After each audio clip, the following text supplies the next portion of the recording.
अस्सलामुअलैकुम, मैं हूं हफ्सा खान। आप सब सुन रहे हैं वीयू रेडियो कराची। मेरे कुछ व्यूअर्स मुझे फेसबुक लाइव और यूट्यूब लाइव के ऊपर देख रहे होंगे हमारे ऑफिशियल डाटा हैंडल से। तो अगर देख ही रहे हैं तो कमेंट भी करें और बताएं, अपना फीडबैक दें कि कैसा लग रहा है शो, कौन से टॉपिक्स आपको अच्छे लग रहे हैं और आपकी कीमती क्या राय है। तो मैं देखूंगी और पढ़ूंगी और आपको रिप्लाई करूंगी। तो जल्दी से नीचे कमेंट्स करके मुझे बताएं। Welcome back to another episode of students corner, जहाँ पे हम बात करते हैं ग्लोबल इश्यूज़ पर, नेशनल इश्यूज़ पर और कुछ स्टूडेंट लाइफ के इश्यूज़ पर। अपना तारुफ मैं फिर से देती चलूँ, वैसे तो दे चुकी हूँ, लेकिन फिर भी अगर बता दूँ हमारे नए लिसनर्स को, तो मैं BBA की स्टूडेंट हूँ, 4th सेमेस्टर की। और मेरे साथ जो है लाइफ में बहुत मसले होते हैं। तो वैसे मसले तो बहुत छोटे होते हैं, लेकिन ऐसा नहीं होते, लेकिन आप लोगों को बताने के लिए थोड़ा सा इंटरेस्टिंग कर देती हूँ मैं। खैर, अगर बात कर लूँ तो पिछले पॉडकास्ट को अगर रेफरेंस कर दूँ तो पिछले पॉडकास्ट में हम बात कर रहे थे US पॉलिटिक्स की। और US पॉलिटिक्स की भी ये कि इलेक्शन चल रहे थे। जैसे मैंने पॉडकास्ट रिकॉर्ड करी, उसके 2 घंटे बाद रिजल्ट आ गया और पता चला कि ट्रम्प इलेक्शन जीत चुका है। खैर, उससे तो मैं काफ़ी अफसरदा हुई, लेकिन पता चला कुछ पाकिस्तानी खुश थे और कुछ पाकिस्तानी उस खबर से अफसरदा भी थे। लेकिन एक खबर जो है ना, जिससे सारे पाकिस्तानी खुश हैं, वो ये है कि पाकिस्तान 22 साल बाद फाइनली ऑस्ट्रेलिया के साथ सीरीज़ जीत चुका है। तो उसके लिए पाकिस्तानी क्रिकेट टीम के लिए तालियां हो जानी चाहिए। अब बात कर लूँ अगर अपने कुछ पर्सनल इश्यूज़ पर और कुछ यूनिवर्सिटी की बातें, तो हमारी यूनिवर्सिटी में पिछले वीक एग्ज़ाम वीक कंप्लीट हो चुका है। और अगर मैं अपनी बात करूँ ना, तो यार मेरे साथ तो एग्ज़ाम वीक में या एग्ज़ाम्स अगर हो भी रहूँ तो हमेशा कुछ ना कुछ मसले चलते हैं।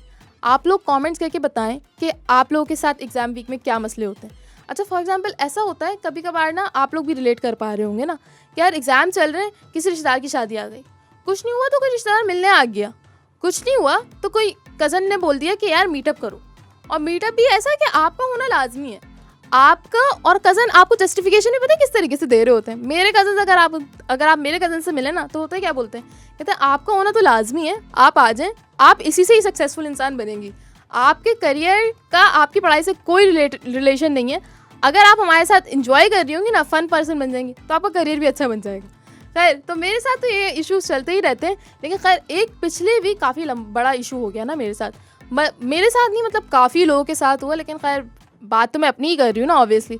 तो हुआ क्या, चल रहे थे मेरे पेपर्स और के इलेक्ट्रिक वालों को भनक पड़ गई कि मेरे पेपर्स चल रहे हैं। तो उन्होंने सोचा कि वो भी अपनी कंट्रीब्यूशन डाल देते मेरी एग्जामिनेशन प्रिपरेशन के अंदर। और उन्होंने इतना अच्छा तरीका सोचा मेरी एग्जामिनेशन प्रिपरेशन के लिए कि उन्होंने मेरी लाइट 32 आवर्स के लिए बंद कर दी। तो के इलेक्ट्रिक के लिए 1 मिनट का साइलेंस लाजमी होना चाहिए, क्योंकि उन्होंने इतनी बड़ी कंट्रीब्यूशन दी है ना मेरी एग्ज़ाम की प्रिपरेशन में।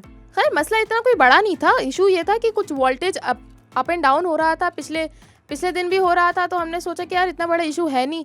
दूसरे दिन क्या हुआ कि 5 बजे के टाइम पे बहुत ज़्यादा वोल्टेज अप एंड डाउन होने लग गया। हमने सारे अप्लाइंसेस बंद करे, हमने बोला बंद कर देते, लाइटें भी बंद कर दो, पंखे भी बंद कर दो, हम गर्मी में रह लेंगे, कोई मसला थोड़ी है। खैर, तो मसला सॉल्व होने के बजाय और बढ़ता गया।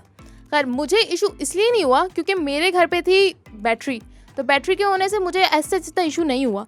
लेकिन बहुत सारे लोग ऐसे होंगे जिनको इशू हुआ होगा। तो अगर आप लोगों को के इलेक्ट्रिक की वजह से कभी भी एग्जामिनेशन प्रिपरेशन में या कभी वैसे ही डेली लाइफ के अंदर कभी कोई इशू हुआ हो, तो आप सब लोग कमेंट्स करके मुझे बताएं, क्योंकि मेरे साथ भी ऐसा होता रहता है।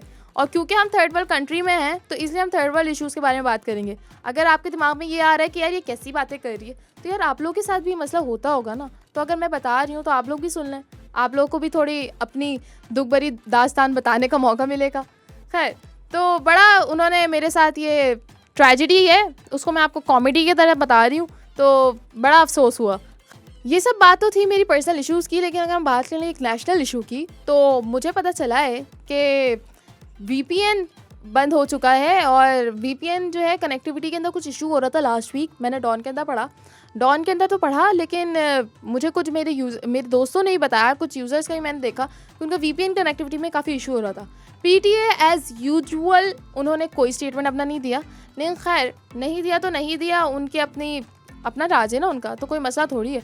अगर फ्रीलांसर्स परेशान हो रहे हैं तो इसमें भी कोई इशू नहीं है। खैर, स्टूडेंट्स को भी काफ़ी इशू हुआ। और मैंने एक स्क्रीनशॉट देखा,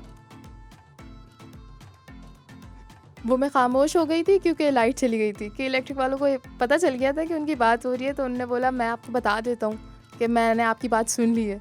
तो हवाएं कि इलेक्ट्रिक की तरफ जाते हुए उनको बता रही हैं। अगर बात कर लें पीटीए की, तो मैं अपनी बात कर रही थी पीटीए की, तो कुछ यूज़र्स, अच्छा मैंने ना एक स्क्रीनशॉट देखा। स्क्रीनशॉट के अंदर मैंने डॉन के, ऑब्वियसली बात है, डॉन के न्यूज़पेपर में देखा, तो उसमें एक खातून थी, वो टीचर थी, वो पढ़ा रही थी कुछ 15,000 स्टूडेंट्स को। उन 15,000 स्टूडेंट्स को उन्होंने बताना था कि वो किस तरीके से ऑनलाइन पैसे कमा सकते हैं। हुआ ये कि जब वीपीएन की कनेक्टिविटी का इशू हुआ तो इंटरनेट के इश्यूज़ भी होने लग गए, तो उससे जो है उन स्टूडेंट्स की पढ़ाई रुक गई। तो अगर आप ये देखें कि हमारी कंट्री के अंदर इतने इंटरनेट के इश्यूज़ अक्सर और बेशतर चलते ही रहते हैं, तो इससे कितना मसला हो रहा है बहुत सारे लोगों को।